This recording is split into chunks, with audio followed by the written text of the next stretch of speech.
दिल्ली घाटे की तरफ बढ़ रहा है। ये आंकड़े बता रहे हैं कि 10 साल निरंतर नीचे जाते जाते जाते जाते ये आज घाटे की तरफ आगे बढ़ गए। दिल्ली के खजाने को लूटकर और खजाना खाली करने में इन्होंने कितने कीर्तिमान स्थापित। दिल्ली के टैक्स पेयर की संपदा को लूटते हुए, उसका कुप्रबंधन करते हुए दिल्ली को इस भीषण आपदा में पहला वर्ष होने जा रहा है जब दिल्ली घाटे की तरफ बढ़ रहा है।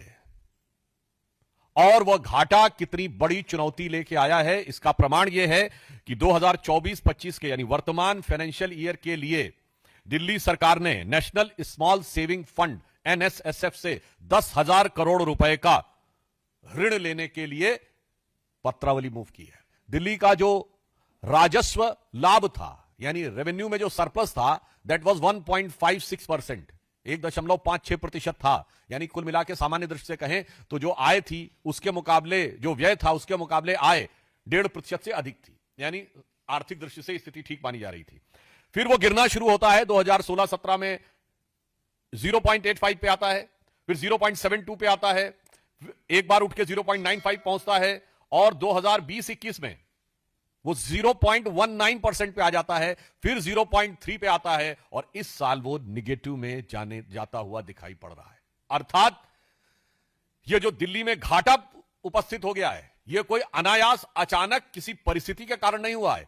ये आंकड़े बता रहे हैं कि 10 साल निरंतर नीचे जाते जाते जाते जाते ये आज घाटे की तरफ आगे बढ़ गए। और जो नेशनल स्मॉल सेविंग फंड्स है एनएसएसएफ, उससे जो इन्होंने 10,000 करोड़ की इस बार ऋण लेने के लिए आवेदन दिया है, वो भी ऐसे नहीं है।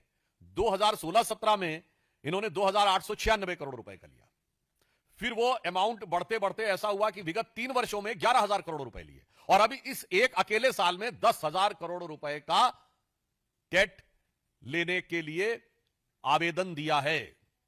यानी अब आप समझ सकते हैं कि दिल्ली के खजाने को लूटकर और खजाना खाली करने में इन्होंने कितने कीर्तिमान स्थापित किया। और इसके अतिरिक्त एक और बात बताना चाहते हैं, जो केंद्र सरकार से सहायता मिलती है, ग्रांट इन एड, आप उस विपदा का स्वरूप समझिए, आपदा का स्वरूप समझिए। केंद्र सरकार से जो सहायता मिलती है वो उस पर निर्भरता उत्तरोत्तर बढ़ती जा रही है। 2014-15 में जो जीडीपी का 0.47% ये ग्रांट इन एड पर, यानी जो सीधे आपको एक प्रकार से दे दिया जाता है केंद्र सरकार के द्वारा, उस पे निर्भर थे, वह बढ़ते बढ़ते 2020-21 में 1.54 हो गई। यानी एक शब्दों में कहें कि केंद्र सरकार के द्वारा प्राप्त होने वाले धन पर दिल्ली सरकार की निर्भरता 3 गुने से अधिक हो गई।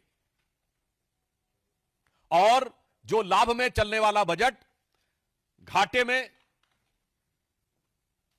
आ गया।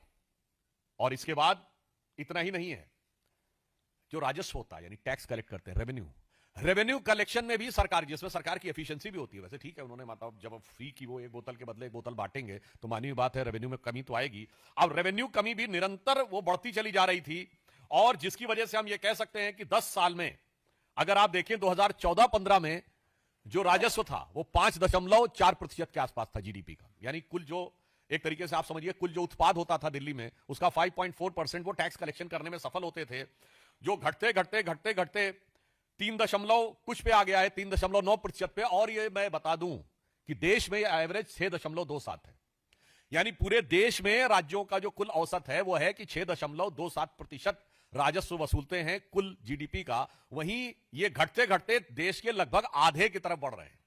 इसलिए मैंने कहा बहुत गंभीर प्रश्न है, किस प्रकार की वित्तीय अनियमितताओं के द्वारा, किस प्रकार दिल्ली के टैक्स पेयर की संपदा को लूटते हुए, उसका कुप्रबंधन करते हुए दिल्ली को इस भीषण आपदा में इन्होंने डाला है। और वैसे तो ये जहां रहते वहां आपदा में डालते हैं। आप पंजाब में जाके चेक कर लीजिए, वहां तो फुल स्टेट है। जो इन्वेस्टमेंट पंजाब में था आज से 3 साल पहले और आज कितना हो गया है। आज ही अगर आपने देखा होगा मीडिया में वो समाचार है कि पंजाब की महिलाएं केजरीवाल जी के आवास के बाहर आकर प्रदर्शन कर रही हैं। यह दर्शाता है कि दिल्ली में अगर आप ये बचाव करने का भी प्रयास करें कि फुल स्टेट नहीं है, तो जहां फुल स्टेट है वहां पे क्या स्थिति है। अब मैं ये भी बताना चाहता हूं, आपने आकर, अब आम आदमी पार्टी वाले कहेंगे कि साहब हमने तो बहुत सारा खर्च किया है एजुकेशन और हेल्थ पे, तो हम बताना चाहते हैं ठीक है आपने 40 से 45% खर्च किया, पर उसका आउटपुट क्या है। आज स्थिति यह है कि मोहल्ला क्लिनिक में भ्रष्टाचार दिखाई पड़ रहा है।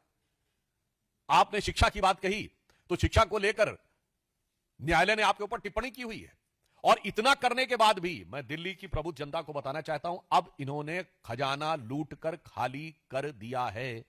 तो मानी हुई बात है कि जब हमारी सरकार आएगी तो उसको काफी चुनौतियां रखनी पड़ेंगी कि इस खाली खजाने को किस प्रकार से भरे। और जो ख्वाबों ख्यालों में सोचते हैं इनकी सरकार कभी आई तो यह समझ लीजिए वो ख्वाबों ख्यालों वाली सरकार में कि आगे ऐसी स्थिति होगी कि किसी भी चीज के लिए कोई धन बचने